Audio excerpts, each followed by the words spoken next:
ñaay ñu teewlu bi lépp dossier ñëwaat ci plateau bi pour débattre. pëccoxoo lañ nemmeeku ci bi diggante syndicat d'enseignants yi suñuy amal seen plan d'action maanaam dem grève loolee mi ngi jóge rek bu ñu sokkandikoo ci Mamadou Lamine Dianté ci élection de représentativité yi nga xamante ni moo xaajale enseignants yi regroupé leen ci ñetti syndicat G7 G20 wala bokk FEDER ndax ku nekk rek dafa bëgg a wone wu. bi ñu jógee ci élection de représentativité yi bi nga xam ne ñun suñu bopp ñoom ñoo ko sàkk woon pour gouvernement bi amal ko ndaxte li ñu bëggoon moom mooy que ni comme kuréelu syndicat yi dañoo bëri dañu war a xool ci suñu biir ñoo xam ne am nañu limu jàngalekat yu doy pour que ñu mun a waxtaan ak nguur gi ci waxtaan bu amal njëriñ système éducatif bi.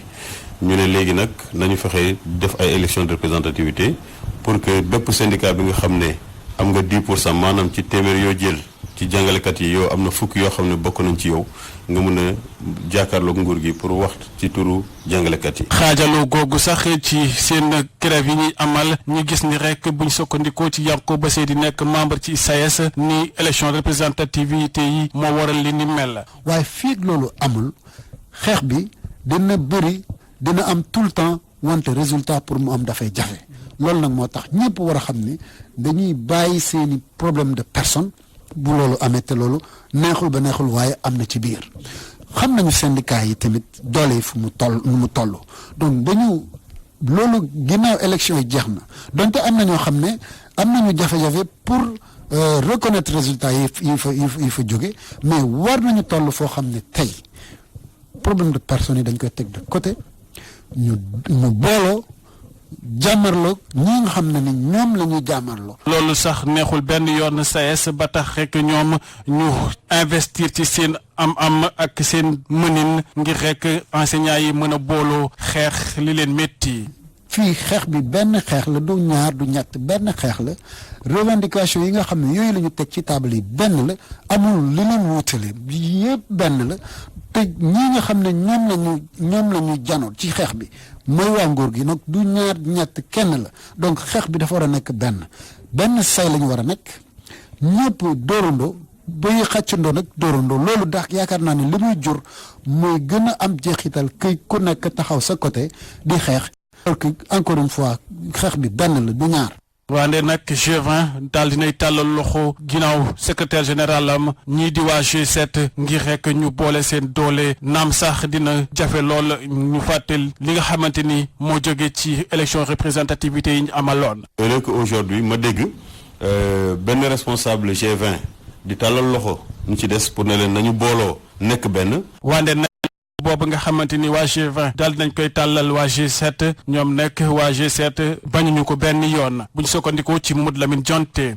kuréel bu ma bokk muy SAEMS également ma rafetlu taxawaayu secrétaire général am bi nga xam ne dégg naa ko mu ne nangu na loxo bi naataangoom boobu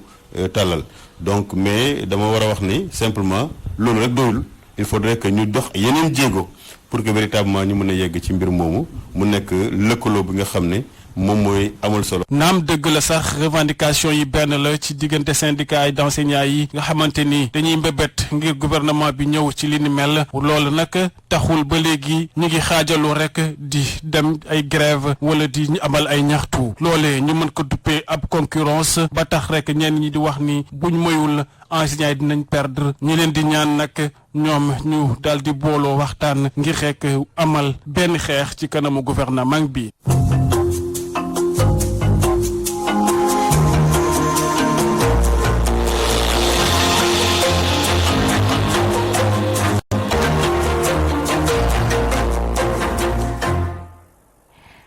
loole nag di ab jàngat boo xamante ne kii di suñu nattaango Moussa Sène andi na ko Abdoulaye Fane jëmee si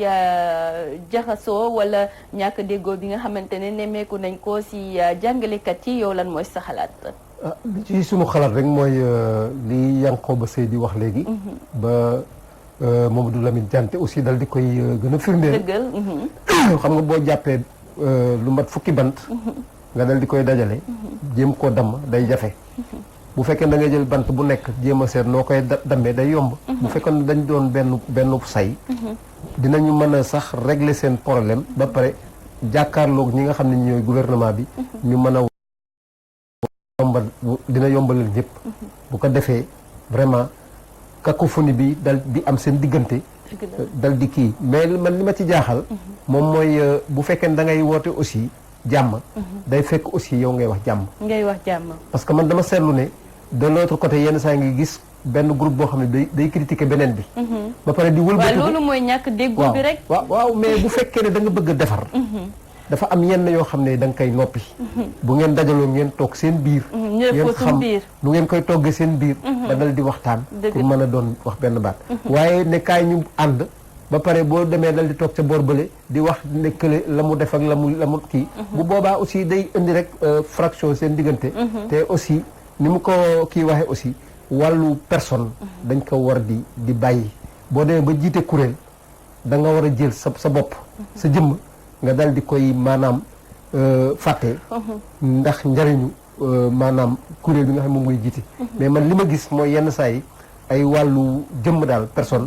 yenn saa yi moom mooy indi lépp lii daal nan nga gisee tamit grève yi ñu nemmeeku si secteur éducation bi grève yi moom comme nañ ko waxee rek defe naa ne ëpp nag diir lu mat ay daanaka bientôt ay fukki at dafa am ba tax na nguur gu bees gi jël pouvoir bi 2014 ba ñu toogee maanaam fukki fan ak juróom-ñaar ci février 2014 ba waxtaanoon nee nañu woon li nga xam ne juboon nañ ci war na mën a nekk te dina nekk mooy li ñu naan réaliste ak réalisable ci tubaab ñu dal di dem ak diir ñu dal di toog ba dal di seet ba ñu saytoo am ay yéex-yéex ci wàllu doxalin bi léegi ci la ay waxtaan di am ak premier ministre bi fi nekkoon njiitu jëwriñ bi fi newoon di Mahammed Boun Abdallah Dionne bon mu am nag benn cassure bi fan la mooy bi élection yi ñëwee defe naa ne gouvernement bi foofu moom dañoo nelaw parce que aussi même bu fekkee ne sax élection ñu ngi ci la ñu ne woon dañ koy def ñetti weer yu jot ñu dal di toog saytu dañ ko deful woon ba mbir mi toll foo xam ne fii aussi comme góom boo xam ne bii rek dañoo raay ci kaw rek léegi feeñaat na encore léegi moom moo indi lii bon ñu jox ko docteur Cheikh Kanté docteur Cheikh Kanté nag bon mu ngi ciy góorgóorlu ndax wax dëgg yàlla balaa boobu Mariama Sarr woon na leen waaw Mariama Sarr xam nga li doy waar ci mbirum grève mooy loolu ñuy wax préavis du lenn lu dul yëglu maa ngi yëglu ne kat fekk weer damay dem grève balaa boobu weer wi dina war a mën a permettre ministre de la fonction publique yi nga xam ne bi moom moo war a toog woo nit ñi mu woo leen mais yenn saa yi dañuy toog ba grève bi dal di dem ba dal di taxaw ba mu des ñetti fan ñu soog leen a woo parce que CUSEMS boobu ñuy wax juróomi fan ci weeru novembre 2019 la déposé préavis de grève am nan la ñu war a mën a toogee ba léegi SAEMS sa def ko ak ñeneen nan la ñu war a mën a toogee ba léegi soog a woote pour jéem a seet nan lañ koy saafaraal ça veut dire que am na ay retard am na nag ñoom ay initiative yi ñuy wax parce que maa ngi dégg ñu naan ñetti fan yu jot moom mooy 72 heures pour maanaam seen dossier yooyu ñu dal di nekk fonction publique ñu koy mën a traité liñ ci jàpp daal moom mooy yéexaayu seen dossiers yi jóge ci inspection yi dem ba finance te loolu bu ñu ko saafaraa ak maanaam système de rémunération yooyu ci li ñu yaakaar parce que ñun duñu dugg ci yooyu am nañ yaakaar ne peut-être dina mën a am as dal doo xam ne bi dina permettre quand même xale yi war a mën a jàngi ñu ngi wax ne tamit mbir mi responsabilité partagée la yéen parents d'élèves ana ban jéego ngeen si teg wala ban responsabilité ngeen si am responsabilité yi fépp la muy ci enseignants yi peut-être moindre parce que ñoom dañoo am lu ñu leen waral seen diggante te fay ñu ko nguur gi la mu waxoon ne dana ko def mu am ay yéex ci wàllu application bi waajur yi aussi am na responsabilité parce que bu ma nee waajur yi dama koy yaatale muy loolu ñu naan société civile parce que bu fekkoon nañu am nañu ay organisation yu am doole yoo xam ne taxaw nañu mënoon nañu wax ne sax tey suñu benn doom du jàngi fekk lii lijjanti wuñu ko donc faiblesse am na foofu aussi donc occasion la pour ñu invité waajur yi ñu mën a dugg ci association am doole yoo xam ne dinañ war a mën a toog ba yenn décisions yoo xam ne syndicats yi dañ koy jël ak gouvernement bi dinañ ci mën a influer wu loolu daal véritablement ñu ngi koy ñaan voilà ñu gis ne li waral grève yi yëpp du dara lu dul accord yi nga xamante ne nguurub Sénégal xaatimoon na ko te respecté wu ko te du si domaine boobu kese ndaxte nemmeeku nañ ko si wàllum wërgu-yaram wàllum nettoiement tey jii ñu nemmeeku ko si wàllum éducation nga yaakaar ne lii di signature bu nguurub Sénégal moom moo amatul dayo ba mu amoon. mën nañ koo wax ndaxte mag ñi dañ doon wax gor ca wax ja man dama am sama benn kilifa ñu koy wax Issa Lay Sey boo xam ne bii léegi dafa ne woon bu njëkk ba dañ daa wax gor ca wax ja léegi nag dañuy jàpp ne léegi gor sa jëf ja la d'accord gor ca jëf ja parce que wax ji dafa war a méngoo ànd ak jëf ji loolu nag la ñu constaté ba tax na nguur gi aussi bu fekkee ne xaatim na signé na wax dëgg yàlla war nay mën a wone ay firnde yoo xam ne sax mu ngi ci dem pour mën a appliquer maanaam accords yi te loolu nga wax aussi dafa feeñ ci maanaam branche yu bari te am réew lan moo koy ŋànk ñetti secteur la mooy li ñuy wax njàngale mi éducation wér-gu-yaram santé ak sécurité kaaraange te boo ko seetloo fan yi li ñu gis mooy front syndical bi mu ngi commencé di yëngatu te defe naa loolu aussi baaxul ci kenn dégg nañu comme ni nga ko waxee ñu yore wàllu wér-gu-yaram gi seen syndicat temps yi ñu ngi wax naan ñu ngi jéem a yëngatu loolu nag bu fekkee ne saafaruñu gàttaluwuñu ko am na nu muy demee bés bu ñëpp dal di dajaloo dal di fii jóg génn ci mbedd mi defe naa ni du arrangé kenn d'accord donc vraiment loolu moom il faut ñu wax ko il faut que ñu wax ko ñu dem tamit sa beneen wàll ba ndaxte xam nga ni wala gis nga ni temps yi élèves yi wala professeurs yenn si ay professeurs seen élèves ñoo leen di jàpp dóor leen bañ bëgg a dee ana lan mooy si sa gis-gis si lu nu mel est-ce que nekkul ne parents d'élèves yi si seen bopp ñoom ñoo lajj jëmee si wàllum yar bi si biir kër gi déjà bala may tàmbali ci laaj bi nga ma laaj dama bëggoon ci turu suñu organisation bi ak waajuru ndongo yi yëpp di jéggalu di ñaan wax dëgg yàlla jàngalekat yi jéggal ñu parce que nag bu fekkee ne da nga am ay doom yoo jiit ñu dem ba dal di def lii wax dëgg yàlla li sa wareef moom mooy jéggalu waaye nag aussi dal di waxtaan ci nan la ñu war a mën a defee ba lii ngay xam ne nii mu ngi commencé di raam ñu jéem a seet nan lañ koy fànqee ndaxte mu ngi bëgg a bëri si nemmeeku nañ ko fan yi ñu ngi wax Goudomp keroog ñu ngi wax Blaise Diagne Louga am na feneen ak feneen ak yenn yi nga xam ne yi sax peut-être dañ ko wasaarul ba ñëpp dégg ko te mu ngi am te violence du wàllu rek wàllu physique comme ni ñu koy waxee mais violence ci wàllu wax sax dafay am yenn saa yi si diggante élèves yi loolu nag li ko indi mooy miineel bu ëpp gi rek parce que ñun bañ ca tolloo doon tout tànk defe naa ne suñu maître buñ ko gisee sax dañuy daw waxatuma la ak léegi donc yooyu yëpp te li ñu ci kii moom mooy ministre de l'éducation Mamadou Talla wax nañ ko fan yi passé bi ñu dajeek moom ci am na ñeenti ponk yoo xam ne yi daf ko tag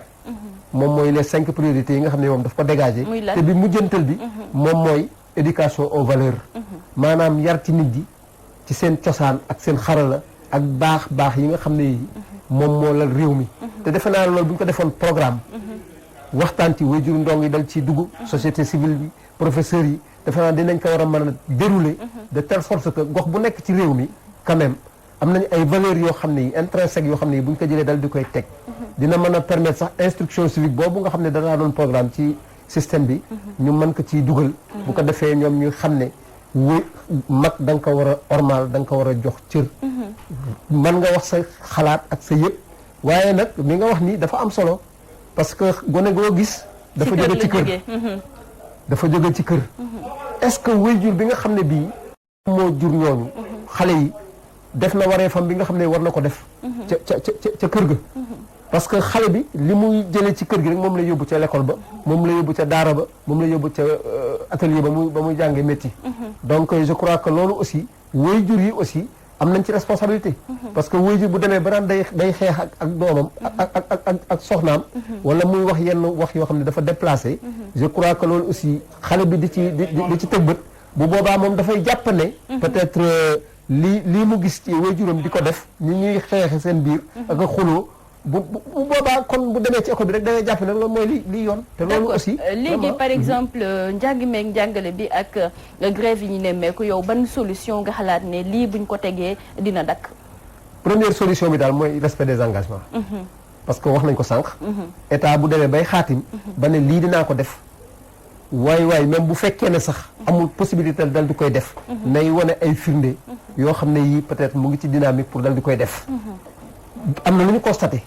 ndaxte nag nañu waxante dëgg am na loo xam ne lii def nañ ko fi seen ndàmpaayu dëkkuwaay boobu ñuy wax muy indemnité de logement di maanaam ñaar fukki junni defe naa ne def nañ ko bien que sax ne nañu dañu am l'impôt yu bari yu ñu ci génne seen wàllu maanaam dëkkuwaay yi logement yi ajjuma bi passé rek dem nañ fi côté Diobass ba ñu wan nañ fa ay kër maison témoin ci kanamu docteur Cheikh Kanté ak ministre de l'urbanisme yoo xam ne wane nañ ko ba ñoom it war nañu mën a xool aussi ñenn ñi nga xam ne ñi loolu intéressé na leen ñu mën ci dugal seen loolu ñuy wax ndàmpaayu dëkkuwaay buñ ko dugalee ci foofu je crois dina leen mën a permettre waaye nag loolu kese moom moo nekk xeexu jàngalekat yi parce que ñu ngi xeex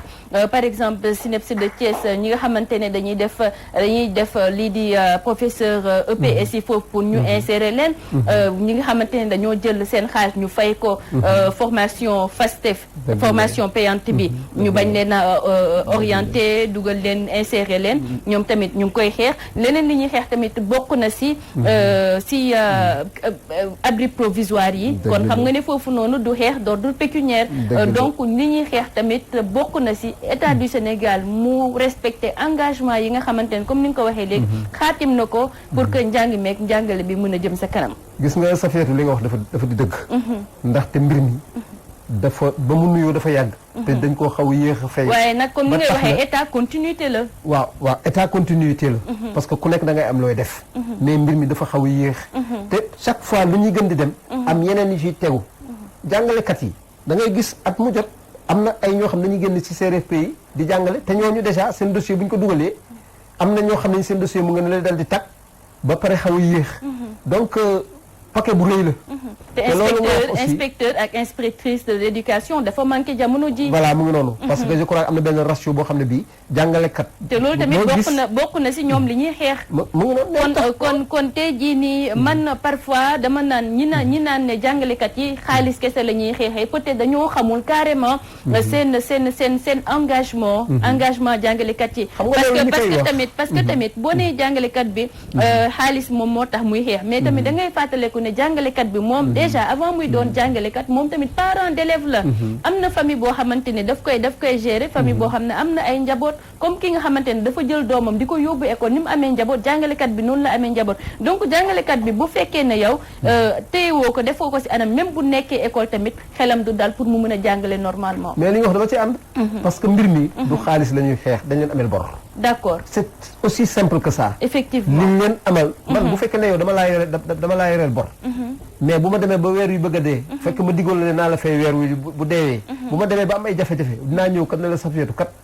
dama bëggoon daal nga dal di may dimbali weer wi ñu dee jéem a seet na ñuy dox wala jàppal ci lii ba bu ma demee ba dal di kii donc je crois que d'accord du wàllu dañu bëgg xaalis du augmentation de salaire mais lañ leen yoreel ñu fay leen dañu jéem a seet nan lañ leen ko fayee je crois que loolu bu ñu ko defee it dina mën a permettre vraiment quand même jàmm ji am ci école bi d'accord kon mu mel ni kaddu yi leer na ki nekkoon suñu invité di Abdoulaye Fane nekk njiitalu UNAPES di Union des parents d'élèves et étudiants du Sénégal moom nag la ñu àndaloon si bi lépp waxtaan sëñ bi ñu bàyyi la nga tàggoo. ñu ngi lay gërëm di la sant. di nuyu kër gi waa kër gi ndaxte fii moom du ma fi gan. wax dëgg yàlla di nuyu ñëpp. di ñaan yàlla jàppale ñu. ba mbir mi. wax dëgg yàlla ñu man koo jéem a seet nan lañ koy régler. bu ko defee parce que li may faral di wax. les enjeux sont ailleurs. sunu enjeux yi moom mooy qualité de l'éducation. bu ko defee njàng mi dal di nekk fa mu nekkoon bu ko defee produit fini bi nga xam ne moom mooy élève di wéyjur. enfin di ndongo mu mën a am jumtuwaay yoo xam ne dina ko mën ma permettre avenir dal di baax. te bu boobaa aussi dafay réagir ci avenir u maanaam Sénégal. waaye nag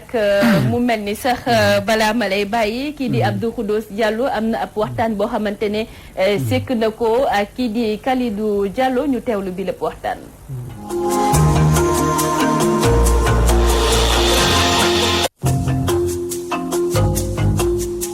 Kalidou Diallo yow da nga fi nekkoon ministre yore wàllum njàng mi tey ba léegi yaa ngi ci affaire syndicalisme ci li nga xamante ne moo xew G20 ak G7 lëkkaloo daal di dem grève loolu nan la ñu koy mën a jàngatee. waaw du ministre bi may wax nii de du ancien ministre bi xëy na spécialiste question syndicat ancien syndicaliste et maa ngi jàngale université aussi affaire syndicat donc et puis maa ngi am relation yu baax ak syndicaliste yëpp donc am naa information yu baax et je pense également ci gouvernement bi je soutiens le gouvernement en ce certain nombre de choses je suis bien informé donc grève moom toujours grève la xam soo defee grève xale yi duñu jàng donc su ko xale yi duñu jàngoon day am conséquence sur le quantum horaire ñàkkum jàng mi toujours day am conséquence sur le niveau donc loolu ce que je peux dire c'est que quand même état bi def na effort ci parcelles yi. xëy sànq nga ne gouvernement bi xëy na li ko xaw a gàllankoor mooy amul stratégie pour mu mën a toog waxtaan ak syndicat yi yëpp bañ a leen feddali. waaw ma ne xam nga Sénégal dañu def élection de représentativité pour trouver une solution ñu def élection de représentativité ñu ne ko amul 10% rek du négocier man waxoon naa dès le départ il faut ñu wàcce ba 5%. donc ñu amul 10% yi ñoom dañu bëri ñoom regroupé wu am doole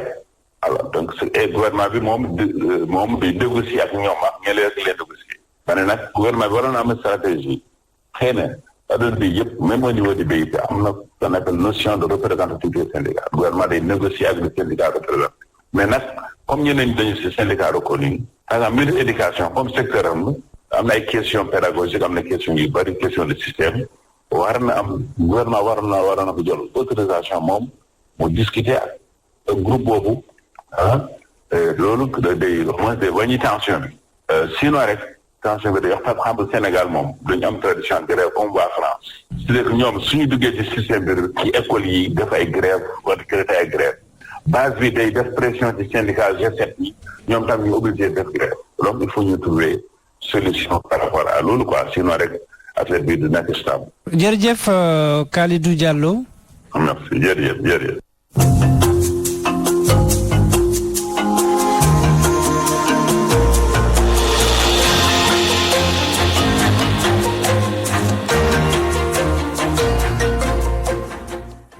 loolee nag doonoon seen rubrique l'appel du jour doonoon ab waxtaan bu doxoon ci diggante Kalidou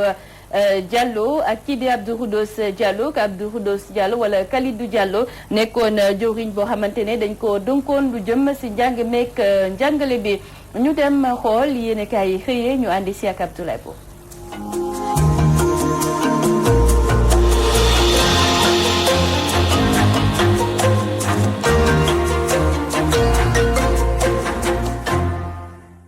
dalleen ak jàmm lu aju ci parlement bu CEDEAO Walf Quotidien juróomi député ya fa war a teewal Sénégal kii di Moustapha Cissé Lo bokkatu ca njiitu réew mi Macky Sall xañ na ko mbaquus ga yéen cabinet bu ñu sukkandiko ca la xew démb ci assemblée nationale ca la Moustapha Cissé Lo yëkkatee kàddoom ne génnoon na baax laataa ñuy tànn juróomi député yi war a teewal Sénégal ca CEDEAO ñu jaajëfal sargal ña fa newoon ay atangi ni te yoroon fa drapeau national te jotoon fa sigil Sénégal Moustapha Cissé Lo am jaaxle lool ni assemblée nationale doxalee démb ne mbir yi coxor lay nuróol Moustapha Cissé Lo àdduna ci joxe na ci xalaatam ne bu sañoon ña cey tudd ci bile rapport yoon mun leen a topp def ci liggéeyam ba askan wi mun cee gindeeku ëllëg réew mi quotidien xëy sampap laaj ne ana lum ciy def moom njiitu réew mi Macky Sall gannaaw njuree fi tukkee ci rapport Cour des comptes yéene cabinet njiitu réew mi Macky Sall sàkku na ci ay daan ci ñi nga xamante ne seen loxo tàq na ci ba ko ñaareel njiitu réew mi Macky Sall xamle ne dañu taxawal ab commission pour l'exploitation des rapports maanaam ab kuréel guy saytu njuree fi tukkee ci bile rapport Cour des comptes ci biir yéene cabinet laas njiitu réew mi Macky Sall ne ak lu ci munta xew la tukkee ci rapport Cour des comptes nañ ko appliqué nañ ko jëfee ci Sud Quotidien analu ci seen xalaat kuréel yi saytu ak yelleefu doomi aadama seen kàddu doonul benn ci rapport Cour des comptes maître Pape Sène ne nañ ci def ndànk bañ cee gaawtu bu dee maître Assane Dioma Ndiaye ak Seydi Gassama ñoom ñaar ñi lee la ñu jàpp moo ne ay daan faw mu am ci ñi luubal alalu askan wi yéen kaabidi turbine am ci taxaw seetlu ne bu ñu demee ba njiitu réew mi Macky Sall bëgg a taxawal ab commission guy saytu njuree fi tukkee ci rapport Cour des comptes ndax justice jaratina kom déet ndax yoon jaratina ko yéen kaabidi le témoin ne ndax Cour des contrôles am amati na fi njëriñam déet ndax bari na fi ay rapport yu fi jaar te mujjul fenn am na ci ay responsable APR yi ñu fi tuddoon ci rapport ya woon te tey ñu dooleel leen fal leen ministre yéene kabi di Le Quotidien taxaw ci corps de contrôle muy OFNAC IGE ak yeneen ci rapport ya ñuy jukki saay su ne di ci jébaane tax dayoo gañu waroon a am amatuñ ko yéene kabi di critique ne li am bees ci tuuma ya ñu teg ci ndoddu Cheikh Omar Anne ma jiite woon kudd te Pape Alé Niang jot cee bind ab livre yéene kabi ne kii di Cheikh Omar Anne daal dina ko kalaame fu mbaxana doone benn maanaam porté na ko plainte yéene kabi di l'exclusif di ñu xam leeg Nafi Ngom Keïta mi fi jiitoon OFNAC ak rapport gam fi jotoon a génne te jotoon a gàkkal lu bari ci nguur gi yàggul dara ñu jële ko ca OFNAC tàmbale ko bunduxataal benoone Nafi Ngom Keïta génn réew mi wutali États-Unis fa lay yeewoo tey l'exclusif ne beneen doomu Sénégal a ngi ni amatul afia ci réewam di Nafi Ngom Keïta Direct News ne Mohamed Boun Abdallah Dionne xas na yàggut OFNAC ma Nafi Ngom Keïta jiite woon yéene cabinet moom Mohamed Boun Abdallah Dionne mile benn tànkam ma nga ca biti ba ko ñaareel xamatul lu bari ci APR Direct News ne ba tax na Mohamed Boun Abdallah Dionne bu deful ndànk kii di Aminata Tall moo ko nar a wutu ganuk yéene cabinet di Le Soleil di Gérard Moussari mi jiite BP Sénégal àdduna ci pétrole ak gaz bu Sénégal moom Gérard Moussari xamle na lu aju ci pétrole ak gaz bi maanaam téeméer boo ca jël juróom-ñett fukk ya ci Sénégal lay des yéene cabinet waa Grand Place ne lim bu takku ci ay étudiant ña nga des ca Wuhan ca Chine fa jàngaro coronavirus wulee ñaay yéene cabinet yooyu la étudiant mënaguñoo ñib si ci réew mi bu ñu sukkandiko ci njiitu réew mi Macky Sall mi wax ne jëlaguñu dogal delloo si leen yéene cabinet L'Observateur ne googule jàngoro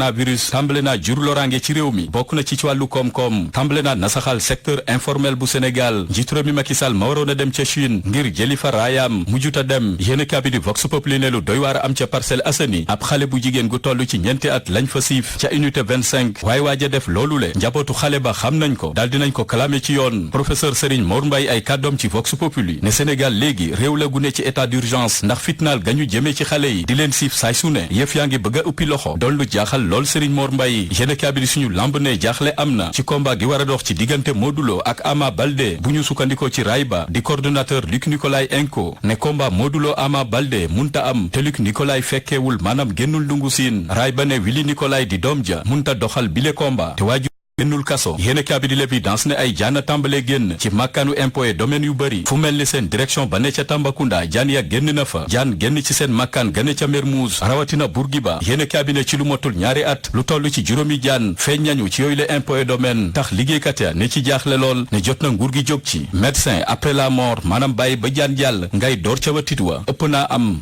watitu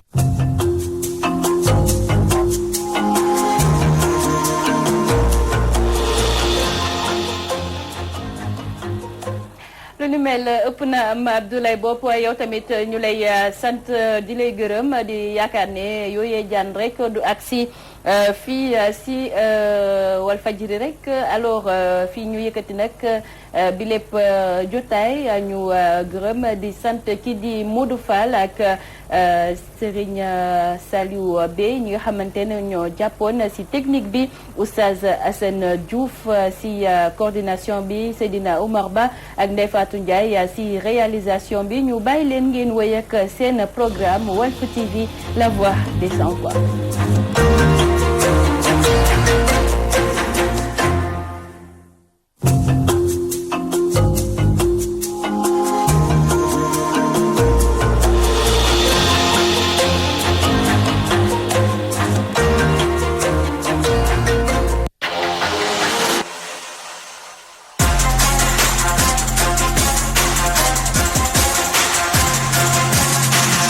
Walfadjri